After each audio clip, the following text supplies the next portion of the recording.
Chernobyl nuclear explosion has caused city of Pripyat to become a dead city. However, there is one particular thing that thrives in this radiation-abundant environment, which is the red forest mushrooms.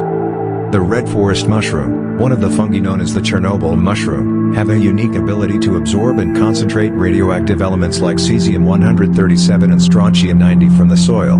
They do this because they have a mycelium network that can extend over large areas, allowing them to absorb and store radioactive materials. The mushrooms in the Chernobyl exclusion zone can accumulate these radioactive elements in their fruiting bodies, which are the parts that we typically eat.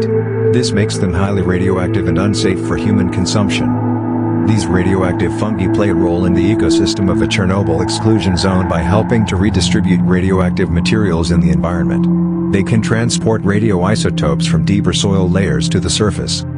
Having said that, radioactive isotopes are not actively used by mushrooms. Instead, the accumulation of radioactive isotopes by mushrooms is an unintended consequence of their normal metabolic processes. Some radioactive isotopes, like cesium-137 and strontium-90, can mimic the behavior of essential nutrients like potassium and calcium. Because mushrooms and plants can't distinguish between these radioactive isotopes and the essential nutrients they need, they inadvertently take up the radioactive materials along with the nutrients. Scientists have studied these mushrooms to better understand how they interact with radioactive contamination, and how they might be used to clean up contaminated sites, a field of research known as microremediation.